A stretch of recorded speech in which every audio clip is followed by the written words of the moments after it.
आज की हमारी पहली स्टोरी का नाम डरपोक पत्थर। बहुत पहले की बात है, एक शिल्पकार मूर्ति बनाने के लिए जंगल में पत्थर ढूंढने गया। वहां उसको एक बहुत ही अच्छा पत्थर मिल गया, जिसको देखकर वह बहुत खुश हुआ और कहा यह मूर्ति बनाने के लिए बहुत ही सही है। जब वह आ रहा था तो उसको एक और पत्थर मिला। उसने उस पत्थर को भी अपने साथ ले लिया। घर जाकर उसने पत्थर को उठाकर अपने औजारों से उस पर कारीगरी करनी शुरू कर दिया।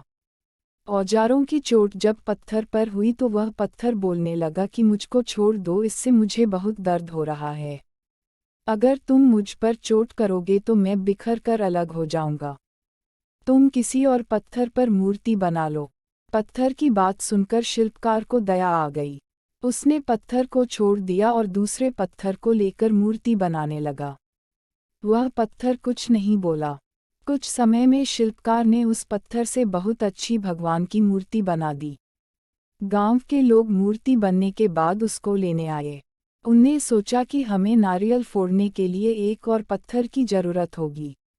उन्होंने वहां रखे पहले पत्थर को भी अपने साथ ले लिया।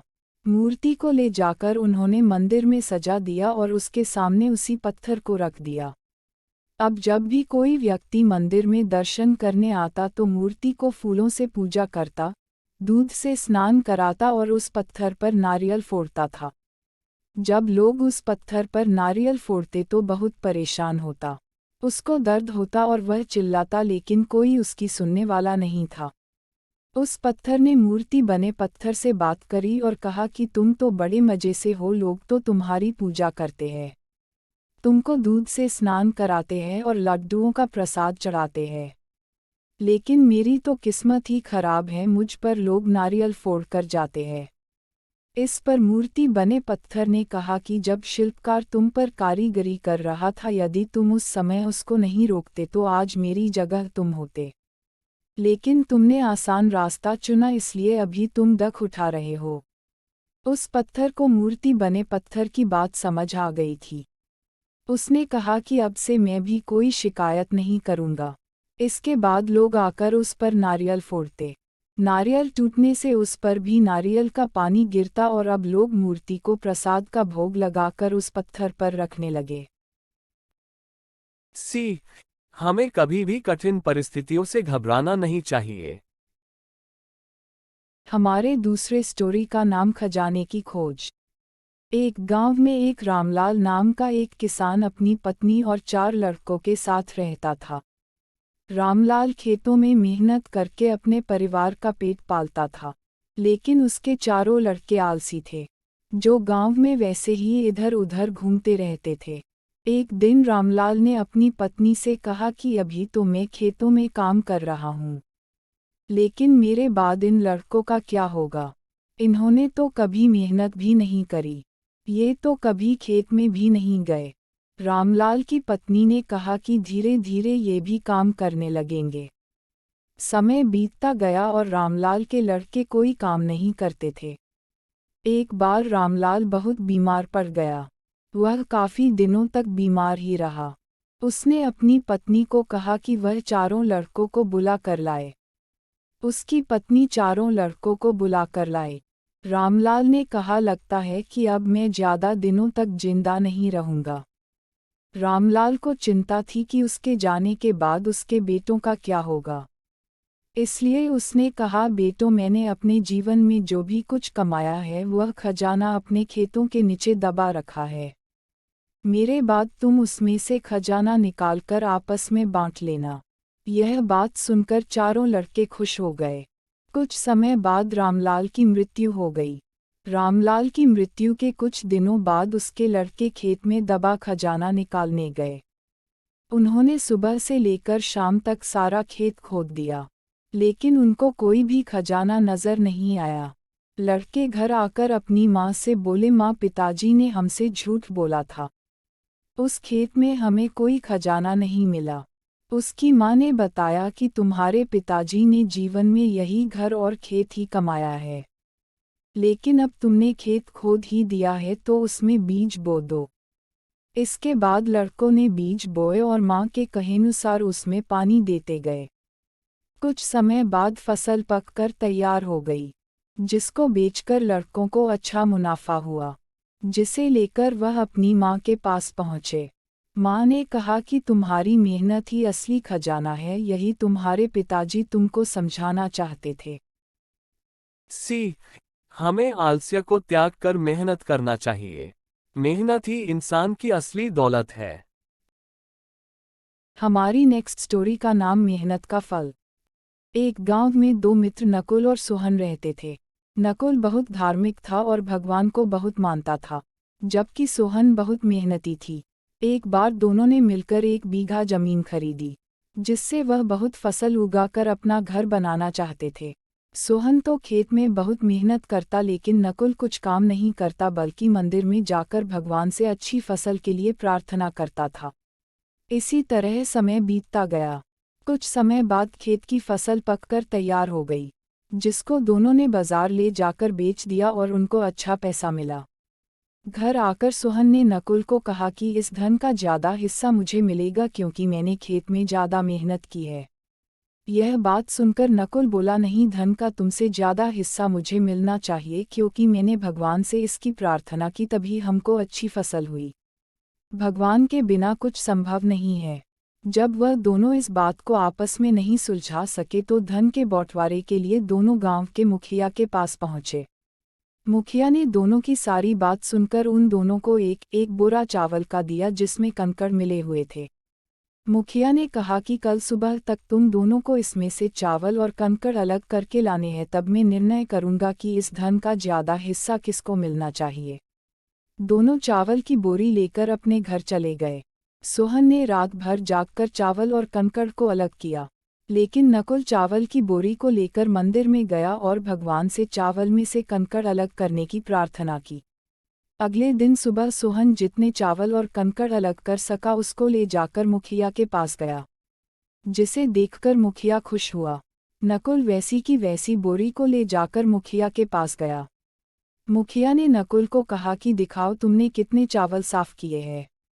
नकुल ने कहा कि मुझे भगवान पर पूरा भरोसा है कि सारे चावल साफ हो गए होंगे। जब बोरी को खोला गया तो चावल और कंकड़ वैसे के वैसे ही थे। जमींदार ने नकुल को कहा कि भगवान भी तभी सहायता करते हैं जब तुम मेहनत करते हो। जमींदार ने धन का ज़्यादा हिस्सा सोहन को दिया। इसके बाद नकुल भी सोहन की तरह खेत में मेहनत करने लगा और अब की बार उनकी फसल पहले से भी अच्छी हुई। सी, इस कहानी से हमें यह सीख मिलती है कि हमें कभी भी भगवान के भरोसे नहीं बैठना चाहिए। हमें सफलता प्राप्त करने के लिए मेहनत करनी चाहिए। हमारे नेक्स्ट स्टोरी का नाम सच्चे साथी। एक बार की बात है, राधा नाम की एक लड़की अपने पिता के साथ रहती थी। उसकी माँ बचपन में ही गुजर गई थी। वह अपने घर का काम करती फिर कॉलेज जाती थी। कॉलेज जाते समय वह रोज़ रास्ते में एक जगह पक्षियों को दाना डालती थी। उसके घर में भी 2 पक्षी थे, उनको भी वह रोज़ दाना डालती थी। एक दिन उसको पक्षियों को दाना डालते जमींदार के बेटे ने देख लिया। उसने अपने पिता से जाकर राधा से शादी करने की इच्छा जताई। जमींदार ने राधा के पिता से बात करके अपने बेटे की शादी राधा से करा दी। राधा अपने साथ घर के पिंजरे के 2 पक्षी भी लेकर ससुराल आ गई। वह उन पक्षियों को रोज दाना डालती थी। राधा की सास को यह बिल्कुल भी पसंद नहीं था। वह उन पक्षियों को परेशान करती थी। वह उनका दाना पानी जमीन में फेंक देती थी। एक दिन राधा की सास ने पक्षियों का पिंजरा ही जमीन पर फेंक दिया। उसे यह करते हुए राधा ने देख लिया। राधा ने मना किया तो उसकी सास ने राधा को ही डांट दिया। इन सब बातों से राधा परेशान रहने लगी। एक दिन राधा के पति ने परेशानी का कारण पूछा तो उसने सारी बात बता दी। उसके पति ने राधा को पक्षियों की भलाई के लिए उनको पार्क में छोड़ने की सलाह दी। अपने पति के कहने पर राधा ने उन दोनों पक्षियों को बाकी के पक्षियों के साथ पार्क में ही छोड़ दिया। वह उनको कभी कभी दाना देने पार्क में जाती थी। अब सभी पार्क के पक्षी राधा के अच्छे मित्र बन गए थे। पक्षी अब राधा के घर पर भी आने लगे। राधा की सास को जब यह पता लगा तो वह गुस्सा हुई। वह राधा को उसके मायके छोड़ने के लिए उसको साथ लेकर गई। रास्ते में कुछ चोरों ने राधा की सास के गहने चुराने की कोशिश की। तभी राधा के पक्षियों ने आकर चोरों पर हमला किया, जिससे चोर भाग गए। इसके बाद राधा और उसकी सास घर ही लौट आए। अब राधा की सास की सोच पक्षियों के प्रति बदल चुकी थी। उसने राधा से कहा कि अब हम दोनों चिड़िया को दाना देने चला करेंगे और पहले के 2 पक्षियों को घर वापस लेकर आएंगे। यह बात सुनकर राधा बहुत खुश हुई। इस कहानी से हमें यह सीख मिलती है कि हमें जानवरों से अच्छा व्यवहार करना चाहिए। हमारे नेक्स्ट स्टोरी का नाम घर आए मेहमान। राहुल अपनी पत्नी सीमा और अपनी माँ के साथ रहता था। गर्मियों की छुट्टी में राहुल की बुआ, फूफा अपने लड़के सोनू के साथ उनके घर रहने आए। घर आते ही फूफा जी राहुल से बोले कि यहाँ तो बहुत गर्मी है, घर में कोई आग नहीं है क्या? राहुल की माँ ने बोला, भाई साहब अभी कुछ दिन पहले ही राहुल ने अपने कमरे में आग लगवाया है। यह सुनते ही फूफा जी अपने बेटे से बोले कि सारा सामान राहुल के कमरे में ले गए। राहुल और उसकी पत्नी सीमा चुप रहे क्योंकि उनने सोचा कि कुछ दिनों की तो बात है। इस तरह बुआ, फूफा जी को राहुल के घर रहते 1 महीना हो गया। राहुल ने अपनी माँ से पूछा कि बुआ जी कब जाने वाली है? हम कब तक ऐसे ही हॉल में सोकर अपना गुजारा करेंगे? राहुल की माँ बोली, बेटा रिश्तेदारी का मामला है, हम कुछ कह भी तो नहीं सकते। राहुल की पत्नी सीमा बोली, वह सब तो ठीक है लेकिन उनका छोटा लड़का सोनू सारा दिन घर में उधम करता रहता है। कल तो उसने हमारा नया सोफ़ा बुरी तरह फाड़ डाला। राहुल इस बात पर बहुत गुस्सा हुआ कि नया सोफ़ा फाड़ दिया। वह अपनी पत्नी से बोला, तुम सोनू को ऐसा करने से रोकती क्यों नहीं? सीमा बोली, जब से बुआ, फूफा जी आए हैं, कुछ खाने की डिमांड करते हैं, जिससे मेरा और माँ जी का सारा दिन तो रसोई में ही बीत जाता है। राहुल ने कहा कि मैं अभी जाकर फूफा जी से पूछता हूँ कि वह आखिर कब जाएंगे। राहुल ने बातों बातों में फूफा जी से कहा कि 1 महीना हो गया है, आपके जॉब की छुट्टियां तो खत्म हो गई होंगी ना? फूफा जी बोले, राहुल मैंने जॉब तो कब की छोड़ दी, अब तो मैं बिजनेस करता हूँ और अब मैं इस शहर में भी कुछ बिजनेस खोलने की सोच रहा हूँ। पहले इस शहर को अच्छे से समझ लूँ जिसमें 2-3 महीने तो लग ही जाएंगे। यह सुनकर राहुल समझ गया कि फूफा जी अभी जाने वाले नहीं हैं। उसने यह बात अपनी पत्नी और माँ को बताई। सीमा बोली, जब घी सीधी उंगली से नहीं निकलता तो उंगली टेढ़ी करनी पड़ती है। इनके साथ भी कुछ ऐसा ही करना होगा। आप यह काम अब मुझ पर छोड़ दीजिए। उसी रात बुआ और फूफा जी छत पर थे। तभी उनका लड़का सोनू चिल्लाता हुआ उनके पास गया और बोला कि मैंने अभी एक चुड़ैल को देखा है। तभी एक चुड़ैल वहां आ गई और बुआ और फूफा जी को बोली कि तुम में से कौन पहले मेरा भोजन बनना चाहेगा। चुड़ैल को देखकर वह बहुत डर गए और उस घर से भाग गए। उनके जाने के बाद सीमा ने अपना चुड़ैल का मुखौटा उतारा। बुआ के परिवार के जाने के बाद सबने चैन की सांस ली। सीमा की सास ने सीमा से कहा कि तू तो बड़ी अच्छी चुड़ैल बनती है। यह कहकर सब हंसने लगे। इस कहानी से हमें यह सीख मिलती है कि हमें किसी भी रिश्ते का गलत फायदा नहीं उठाना चाहिए। जिस तरह बुआ के परिवार ने अपनी रिश्तेदारी का गलत फायदा उठाया और दूसरों को परेशान किया।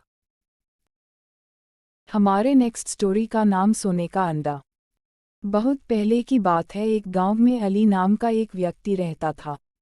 उसके माँ बाप बचपन में ही गुजर चुके थे। वह खेतों में काम करके अपना गुजारा बड़ी मुश्किल से करता था। उसके पास एक मुर्गी थी, जो उसको रोज एक अंडा देती थी। जब उसके पास कभी खाने के लिए कुछ नहीं होता तो वह रात को अपनी मुर्गी का अंडा खाकर ही सो जाता था। उसके पड़ोस में एक बासा नाम का एक व्यक्ति रहता था, जो कि सही व्यक्ति नहीं था। जब उसने देखा कि अली अपना गुजारा सही से कर रहा है तो उसने एक दिन अली की मुर्गी चुरा ली। जब अली घर पर नहीं था, इसके बाद बासा मुर्गी को मारकर पकाकर खा गया। जब अली घर आया और उसने घर पर मुर्गी को नहीं देखा तो इधर उधर अपनी मुर्गी को ढूंढने लगा। उसने मुर्गी के कुछ पंख बासा के घर के बाहर देखे। उसने बासा से बात की तो बासा ने कहा कि उसकी बिल्ली एक मुर्गी को पकड़ कर लाई थी। मैंने उसको पका कर खा लिया। मुझे क्या पता था वह तुम्हारी मुर्गी है। अली ने बासा से कहा कि वह इसकी शिकायत न्यायाधिकारी से करेगा। यह बात सुनकर बासा ने मुर्गी की जगह अली को एक छोटा बत्तख दिया। अली ने उस बत्तख को पाला जिससे कुछ दिनों बाद वह बत्तख बड़ा हो गया और अंडा देने लगा। एक रात को जब बहुत बारिश आ रही थी, एक साधु भीगता हुआ रहने की जगह मांगने के लिए बासा के घर पहुंचा, लेकिन बासा ने उसको मना कर दिया। इसके बाद वह अली के घर गया। अली ने उसको रहने के लिए जगह दी और खाना भी खिलाया। अगली सुबह वह अली के घर से जाने लगा, लेकिन जाते हुए उसने अली के बत्तख के सिर पर हाथ फेरा। इसके बाद जब बत्तख ने अंडा दिया तो वह सोने का था। अली यह देखकर बहुत खुश हुआ। अब बत्तख जब भी अंडा देता तो वह सोने का होता था।